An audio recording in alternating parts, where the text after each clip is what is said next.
సహోదరులారా, ఒక ఊర్లో ఒక పెద్ద కంపెనీ ఒకటి ఉండేది. ఆ కంపెనీ యజమాని చాలా మంచి ఆయన, నెమ్మదస్తుడు, చక్కని ప్రేమ కలిగిన వాడు, వర్కర్స్ని ఎంతో ప్రేమగా చూసుకునేవాడు. తనకి ఇద్దరు పిల్లలు, వాళ్ళిద్దరూ కూడాను వేరే దేశాల్లో సెటిల్ అయిపోతారు.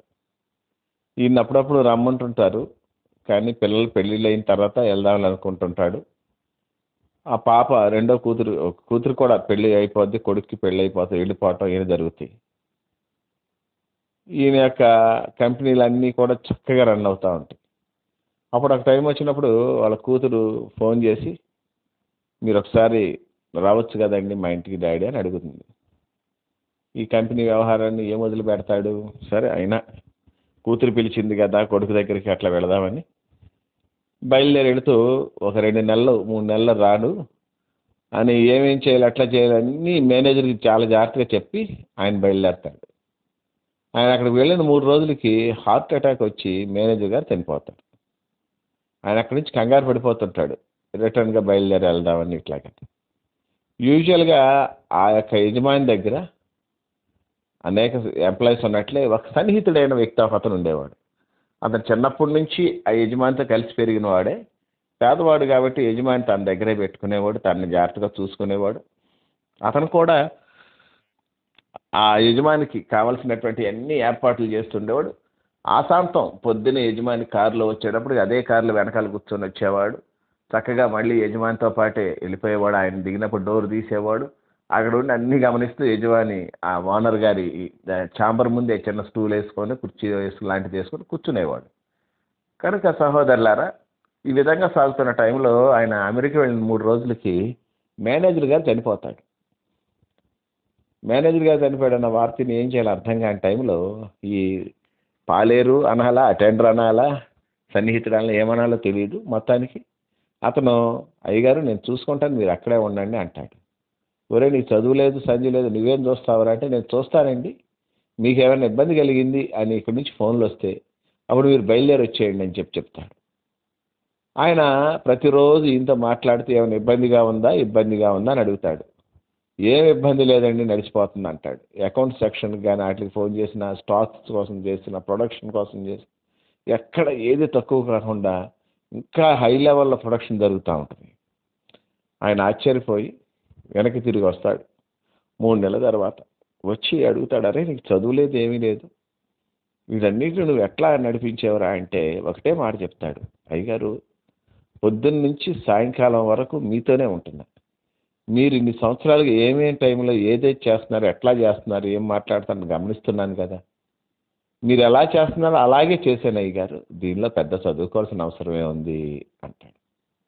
సహోదరులారా, ఏదైనా మన గమనిక మీదే ఆధారపడి ఉంటుంది, మనం గమనించుకునే దాని మీద ఆధారపడి ఉంటుంది. దేవుని మనం ఎలా గమనించుకున్నామో అలాగే గ్రహించుకుంటూ ఉంటాం. దేవుణ్ణి మనం ఎట్లాగా చూస్తున్నామో అదే దృష్టిలోనే దేవుణ్ణి చూస్తుంటాం. అదే మనకు అర్థమవుతూ ఉంటుంది. కనుక మనము దేవునికి దగ్గరగా ఉన్నప్పుడు దేవుణ్ణి సన్నిహితంగా తెలుసుకుంటామని, సదాకాలం నేను మీతో ఉంటానని మనకే దగ్గరగా వచ్చి నివసిస్తున్న మన ప్రభు రక్షకుడైన యేసుక్రీస్తు వారి గణనామందు తండ్రి అయిన దేవునికి స్తుతులు, స్తోత్రాలు, వందనాలు, కృతజ్ఞతాస్తుతులు చెల్లిస్తున్నాను. ఆయన ఘనమైన నామాన్ని బట్టి భూమి మీద విస్తరిస్తూ వర్ధిల్లుచున్న మీకు కూడా క్రీస్తు వారి పుణ్యనామంలో శుభములు, వందనములు తెలియజేసుకుంటున్నాను. సహోదరులారా, స్నేహితులారా, మీరందరూ క్షేమంగా ఉన్నారు కదా. మరొక రోజు మీతో కలిసి దేవుని వాక్యం ధ్యానం చేయడానికి ప్రభు మనకి ఇచ్చిన కృపను బట్టి ప్రభునందు ఆనందిస్తూ స్తుతిస్తూ నేటి వాక్య ధ్యానాన్ని యోహాను సువార్త 15వ అధ్యాయము 4వ వాక్యం నుండి ధ్యానం చేస్తాం. యోహాను సువార్త 15:4. నా యందు నిలిచియుండుడి, మీ యందు నేనును నిలిచియుందును. తీగె ద్రాక్షవల్లిలో నిలిచియుంటేనే గాని తనంతట తానే ఎలాగూ ఫలింపదో అలాగూ నా యందు నిలిచియుంటేనే గాని మీరును ఫలింపరు. లాస్ట్ నైట్ యేసు ప్రభు వారు తన శిష్యులతో మాట్లాడినటువంటి మాటల్లో ఈ అధ్యాయం ద్రాక్షవల్లి, తీగలు, ఈ యొక్క సహవాసం, సన్నిహిత సంబంధం వీటి మీద ఆధారపడి ఉంటుంది. ఈ అధ్యాయం నన్ను పలుమార్లు దర్శించటం, ఇది చదువుతున్నప్పుడు ఒక భారమైనటువంటి స్థితి నా జీవితంలోకి రావటం వల్ల మా సంఘానికి ద్రాక్షవల్లి తీగల సహవాసము అనే పేరు కూడా పెట్టుకోవటం జరిగింది. సహోదరులారా, ఇక్కడ చెప్తుంటాడు కదా, ఈ నా యందు మీరు నిలిచి ఉండాలి, మీ యందు నేను నిలిచి ఉంటాను, అప్పుడు మీరు ఫలిస్తారు అని చెప్తాడు. మీరును ఫలించరు, నిలబడకపోతే ఫలించలేరు. నిలిచారా ఫలిస్తారు. యేసు ప్రభుతో సహవాసం, యేసు ప్రభుని అంటిపెట్టి నడిచే గుణమే మన జీవితాల్లో ఒక గొప్ప ఫలభరితమైన స్థితిని తీసుకొని వస్తుంటుంది. బహుశా దాన్ని సహవాసం అని మన పెద్దలు పేరు పెట్టుంటారు. అంటే అబైడింగ్, యేసుక్రీస్తు యందు నిలిచిండుట, అంటే యేసుక్రీస్తుతోనే కలిసి సహవాసం చేయటం, యేసుక్రీస్తుతోనే కలిసి ఉండటం అనేది మనకు చాలా ప్రాముఖ్యం. లేకపోతే మనం ఫలించమని చెప్తున్నాడు ఆయన. ఫ్రూట్ఫుల్నెస్ అంటే ఏంటి, ఫలించటం అంటే ఏంటి? చాలాసార్లు ఇది పెద్ద సమస్య మన సంఘాలు. ఫలించటం అనే దాని యొక్క వివరణ చాలా పెద్దగా చెప్తూ ఉంటారు. నేను అంత పెద్దగా చెప్పలేను, కానీ కొద్దిగా చిన్నగా నాకు తెలిసింది మీకు చెప్తాను. బహుశా మీకు అర్థం అవ్వచ్చు. నాకు తెలిసిందే నేను మీతో చెప్తాను కదా, నాకు అవగాహన ఉన్నదే నేను మీతో చెప్తాను. ఫలించటం అంటే ఏంటంటే జస్ట్ ఫ్రూట్ఫుల్నెస్ అంటారు ఇంగ్లీష్లో, మంచిది. మామిడి చెట్టుకి ఒక కాయ కాసింది, ఆ కాయ పండింది, దట్ ఇస్, దాన్ని ఏమంటారు? మామిడి ఫలం. మామిడి చెట్టు ఒక ఫలాన్ని ప్రొడ్యూస్ చేసింది, అది కదా ఫలించటం అంటే. వృక్షాల ప్రకారం చూస్తే అది. సరే, ఫలాన్ని ఎందుకు ఫలించింది? అది పర్పస్ ఏంటి అసలుకి? ఫలం అంటే సహోదరులారా, ఆ యొక్క ఎవరికన్నా వెంటనే టక్కుని గుర్తొచ్చేది ఏంటంటే, వేసవకాలం మనం తినాలి కదా. వేసవకాలం తింటాకి దేవుడు ఒక్కొక్క సీజన్ ఒక ఫ్రూట్ ఇస్తా వచ్చాడు, ఒక ఫ్రూట్ ఇస్తా వచ్చాడు. అట్లా వేసవకాలంలో మనం తింటాకి మామిడి చెట్టు కాయలు కాస్తుంది అట్లా అంటుంటారు కొందరు. సరే, మంచిది, మనకి అట్లా జరుగుతుంది. మరి అడవిలో ఉన్న మామిడి చెట్లు ఎవరు తింటారని కాసండి? కోతులు అవి తింటాయని. కనుక సహోదరులారా, అసలు main concept of the fruit, ఫలము, పండు అనే దాని యొక్క ముఖ్య ఉద్దేశం ఏంటి అంటే, అది చెట్టు నుంచి వేరైన తర్వాత సేమ్ మళ్ళీ అలాంటి చెట్టునే పుట్టించాలి. అంతే దాని ఫలభరితం లేదా ఫలించటం అంటే నాకు తెలిసిన అర్థం అదే. ఒక దానిలో నుంచి ఒకటి ఫలించింది ఒకటి అంటే, ఆ ఫలం నుంచి ఇంకా సేమ్ టు సేమ్ దేని నుంచి ఫలించిందో, దేని నుంచి బయటకు వచ్చిందో అలాంటిది ఒకటి బయటకు రావాలి. అప్పుడు సహోదరులారా ఫలింపు అని మనం చెప్పగలం. నాకు తెలిసినంతవరకు ఇది ఒక అర్థం. అనేక అర్థాలు ఉన్నాయి. చాలామంది పెద్దలు నన్ను ప్రభువులో నడిపించిన వాళ్ళు సైతం వీటి మీద చక్కగా మాట్లాడిన సందర్భాలు ఉన్నాయి. వారి యొక్క సందేశాలు కొంత భాగం నాకు కూడా గుర్తుంది. కనుక ఫలించటము అంటే ఏమీ లేదు, ఎవరి విషయంలో నువ్వు ఫలిస్తున్నావో వాళ్ళని బయటకు చూపించటమే, స్పష్టంగా చూపించటమే సహోదరులారా. దానివల్ల మనం అలా ఫలించాలి అంటే ఆయనతో ఎక్కువ సహవాసం కలిగి ఉండాలి, నిలిచి ఉండాలి. సహవాసం అంటే మీకు తెలుసు కదా, ఎక్కువగా దేవునితో గడపటం, ప్రార్థన చేసుకుంటాం కానీ, స్తుతిస్తూ ఉండటం కానీ, వాక్యాన్ని ధ్యానించడం, ఇవన్నీ కూడా సహవాసంలో భాగాలు. ఇవన్నీ మీరు బాగానే చేస్తుంటారని నేను నమ్మి దేవుని స్తుతిస్తుంటాను. బాగా చేయట్లేదు పాస్టర్ గారు అంటే రానున్న రోజుల్లో చేయండి. కనుక దయచేసి ప్రభు యొక్క ప్రేమలో నేను మీతో మనవి చేసేది ఏంటంటే, దేవునితో సహవాసం చేసేటప్పుడు నువ్వు దేవుడిలాగా మారిపోతావు. అది మీరు గుర్తుంచుకోవాలి. దేవునితో సహవాసం చేసినప్పుడు నువ్వు దేవునిలాగే మారిపోతావు. సహవాసంలో గొప్పతనం అది. అంతెందుకు, లోకంలో ఒక సామెత ఉంటుంది, 6 నెలలు సహవాసం చేస్తే వీళ్ళు అవుతారంట.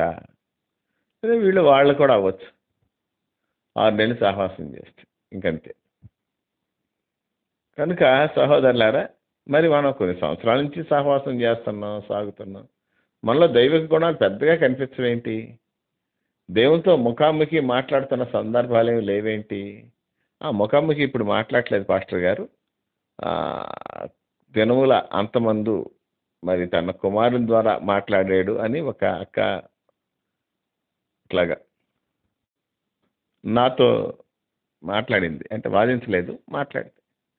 దినములు అంతమంది తన కుమారుని ద్వారా మాత్రమే కాదు కదా, కుమారుని ద్వారా మాట్లాడాడు. ఆయన తర్వాత పరిశుద్ధాత్మ ద్వారా ఇప్పుడు మాట్లాడుతున్నాడు. సరే, కనుక సహోదరులారా, ఈ యొక్క సహవాసం అనేది దేవునితో మనం జీవించే జీవితానికి మీద ఎప్పుడైతే మనకు ఆసక్తి పెరుగుతూ ఉంటుందో సహవాసం కూడా పెరిగిపోతుంటుంది. ఆటోమేటిక్గా మరొకసారి దేవుని యొక్క ప్రతిరూపాలుగా మనం మారిపోతాం. దేవుని ఆలోచన కూడా అదే. అనేక విషయాల్లో మీరు గుర్తుంచుకోండి, అనేక విషయాల్లో దేవుడు తను తాను తగ్గించుకొనే మనతో మాట్లాడాడు. ఆయన కూడా మళ్ళీ మాట్లాడితే అసలు మనం ఏమైపోదామో, కానీ అట్లా మాట్లాడలా, తగ్గించుకున్నాడు. కారణం ఏంటి?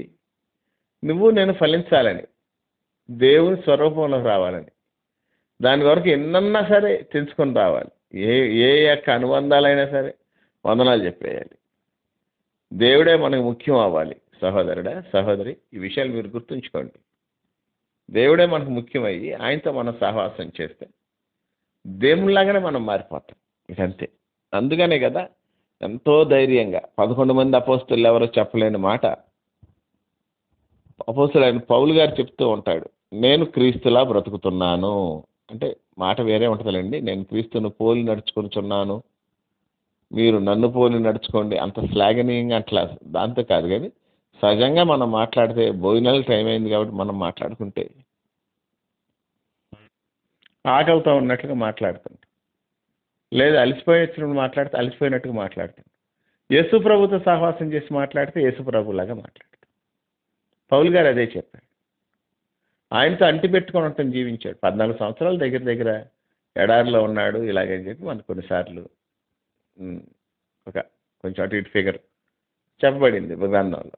మరి సేమ్ మాకు ఆయనలా మారిపోయాడు. కంటే నేను మీతో చెప్పినటువంటి ఆ ఫ్యాక్టరీ ఓనర్ గారి అటెండరు, లేదా అదే అతనికి సన్నిహితుడు, లేదు అతని దగ్గర పాలేరు, అతను ఒక 3 months ఓనర్ గారు లేకుండా, ఏ చదువు లేకుండా ఒక పెద్ద ఫ్యాక్టరీ నడిపించేశాడంటే కారణం ఏంటి అంటే, రోజు వాళ్ళ ఓనర్ గారు ఏం చేస్తుంటాడో, అతని యజమాని ఏం చేస్తుంటాడో రోజు గమనించి మిగిలిన రోజు కూడా అలాగే చేశాడు. అంతే. అంటే అతను ఆఫీస్లో ఉండగా చదువున్నా లేకపోయినా ఏ టైంకి ఏ ఫైల్ రావాలి, ఏ టైంకి ఎక్కడ సంతకం పెట్టించాలి, ఏ టైంకి ఏం తీసుకెళ్ళాలి, ఇవన్నీ అతను బాగా గమనించేశాడు. కాబట్టి ఎక్కడ ఏ టైంలో ఏ ఫైలు ఖాళీ అవ్వకుండా, ఏ టైం కూడా డిలే అవ్వకుండా, మేనేజర్ లేకపోయినా మేనేజర్ బాబులాగా అట్లా నడిపించాడు అనేది చెప్పాలి. అంటే అట్లా మాట్లాడకూడదు మనం. అట్లాగనమాట. కనుక ఏమైంది? సక్సెస్ఫుల్గా లీడ్ చేశాడు. కారణం ఏంటి? కొన్ని సంవత్సరాల నుంచి యజమానితో అంటి పెట్టుకున్నాడు. మరి మనం ఎందుకు ఫలించలేకపోతున్నాము అంటే సరిగ్గా అంటి పెట్టుకోవాలి మనం. దాని మించి నాకు ఇంకా అంత మించి నాకేం రీజన్ దొరకలేదు. మనం కానీ సరిగ్గా అంటి పెట్టుకున్నట్లయితే, పౌలు అంటి పెట్టుకున్నట్టుగా అంటి పెట్టుకున్నట్లయితే, ఇక అంతే. యేసు ప్రభువుని శిష్యులు అంటి పెట్టుకున్నట్లు మనం అంటి పెట్టుకున్నట్లయితే, వాళ్ళని తక్కువ అంచనా వేయకూడదు కదండి. పౌలను ఒక్కళ్ళనే మనం హైలైట్ చేయకూడదు. అలాగా మనం చూసినట్లయితే దేవుని కొరకు ప్రాణం ఇచ్చేంత వరకు బతుకుతానే ఉన్నారు వాళ్ళు. టైం వచ్చినప్పుడు ప్రాణం ఇచ్చి చచ్చిపోయారు. కనుక సహవాసం యొక్క విలువ అది. సహవాసం కూడా వాల్యూ అది.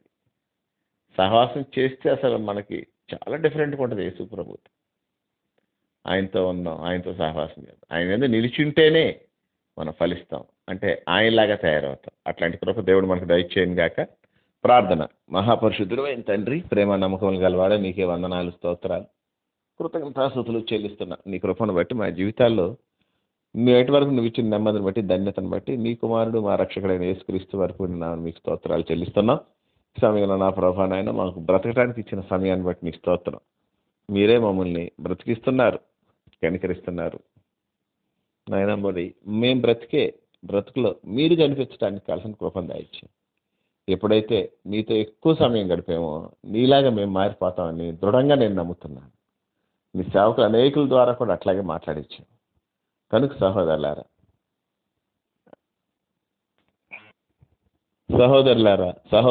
అని మమ్మల్ని పిలవటానికి మీరు మా వలే మారిపోయారు. మేము నీలాగే సహోదరులుగా మారిపోవాలంటే నీకు సహోదరులుగా మారిపోవాలి నాయన.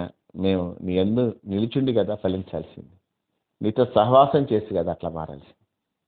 ఆ సారూప్యత మాలకు రావడానికి నీతో సహవాసాన్ని పెంచండి, సమయాన్ని పెంచండి. అటు ఉన్న స్థితికి మమ్మల్ని అప్పగించుకుంటూ ఘనత, మహిమ, ప్రభావాలు యుగయుగంలో మీకు ఆరోపిస్తాం. మా ప్రభువును రక్షకుడైన యేసుక్రీస్తు వారి పుణ్యనామమున కృతజ్ఞతాస్తుతులు చెల్లించి వేడి బ్రతిమాలు కొంచున్నాము తండ్రి. Amen, amen, amen.